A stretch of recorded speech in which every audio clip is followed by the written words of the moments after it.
I made a list when I was about 16 or 17 years old of the things that were non-negotiables, that I had to have them in a husband, and the top one was that he would be able to be a spiritual leader.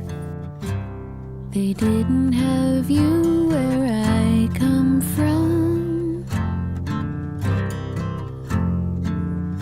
Never knew the best was yet to come.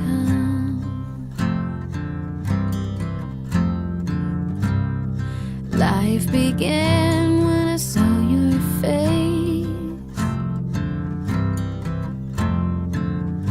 and I hear your laugh like a serenade. She had to be in love with Christ. I wanted him to be good looking. And don't think I'm shallow for saying this, but she had to be hot. Any guy could get through my brothers and my dad, then he must be a great guy.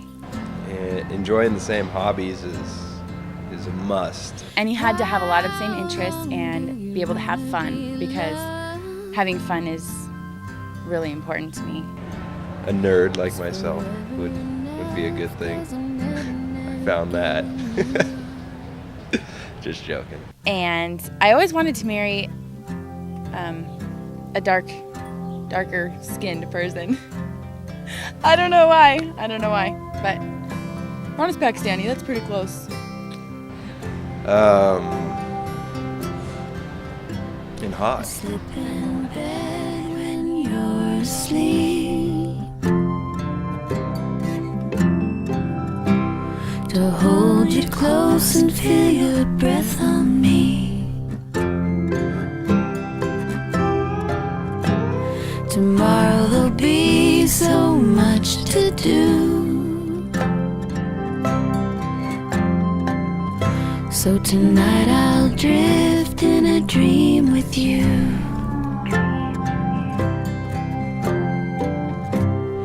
How long do you wanna be loved? Is forever enough? Is forever enough? We met at church. He was on the worship team. What Becca will tell you is that she would always come say hi to me, and I'd be like, hey, and walk away. I really don't think that's how it happened, but maybe it did. My mom and I had a game where every Sunday, because we only saw him on Sunday, so every Sunday we would see who could get him to say the most words to us. And then after church we'd be like, I got him to say 4, how many did you get? Oh, I only got 2, you won this week. Mom always won because he would never talk to me. She was sitting there and I said, hey Beck, you want to go camping? She said, yeah, sure. That was really the most of the conversation we've ever had.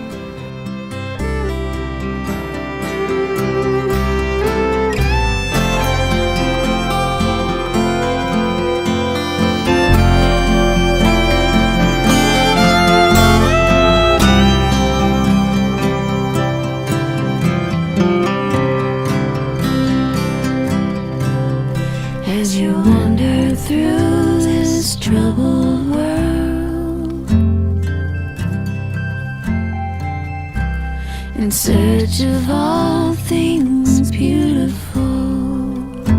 I think it finally clicked. I don't know what the exact day was, but we were going over to Dan and Jason's house, and I was talking to Sheen on the way over and just kind of verbally walking through what I was feeling about Becca. When I came back from California after having this really weird dream that he was in, which is, I didn't really know him very well, so having him in my dream was kind of disturbing actually. And I got back and it was just kind of always in my mind like, that'd be cool type thing. And Sheena's like, I think she asked me, do you like this girl? Do you like Becca? And I was like, yeah, I think I do. I think I'm kind of stinking crush. I wanted to be his friend, of course, first, so I figured we better get to know each other a little bit better. Is forever enough? Is forever enough?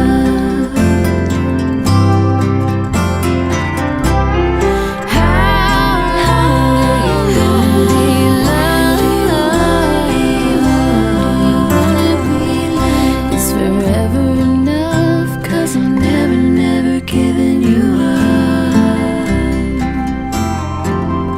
It's forever enough, 'cause I'm never, We were never giving you painting door frames at the church, and then we were gonna meet our friends at O'Doherty's that night because it was Tuesday night. We always went there.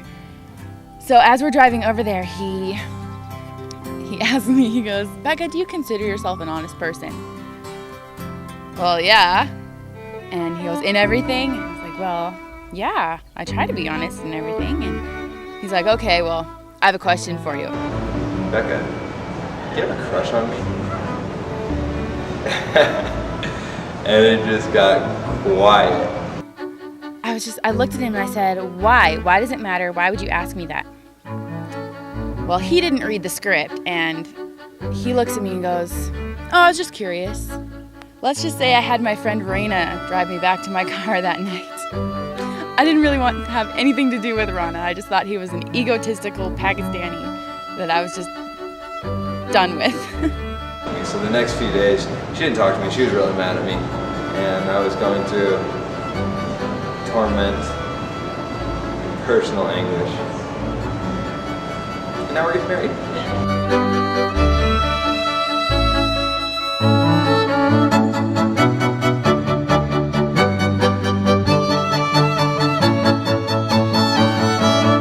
He picked me up in the morning on my birthday and took me on a scavenger hunt to a couple different places that were special. And at each of these places, I had some just little gifts, just kind of waiting for her. After the scavenger hunt, we went to Manitou because that's where we like to take walks. So we were driving up to the park, and Steven, he's not there yet, and he's like driving right in front of us. And I'm like trying to talk to her, trying to get her to not look at him. And he stops at this light, and she's sitting in her seat, and she looks, and she's like, "That's Steven in front of us." And I'm like, "Oh yeah, it is. He said he was doing some biking video with Rana." And she's like, "Oh, okay." And so, I don't know, I just pulled that one out. But nonetheless, I was going like 20 on the way up there. We got up there and went on this walk through the park. And previously my guitar was set up, and I had written a song for her. So we get up to this hill. It was perfect because there was sunlight streaming down right on his guitar, and it was the only thing on the hill. And my heart started going really fast, and I was like, "Why is your guitar up there? Somebody's gonna take it." I sat her down and played her the song that I'd written for her. I realized that it was the song that he had told me before we were dating that he was writing for his future wife. And I had actually requested that a pile of leaves be brought up. Then he asked me to follow a string, and it ends up in a pile of leaves. And inside the leaves was the words to the song, and he asked me to read them. So I'm really nervous and shaking, and I'm trying to read these words, and they were rolled up, and so it kept rolling up, and I kept losing my handle of it. And so I'm reading it, and when I was done, he was down on his knees, and he asked me to marry him.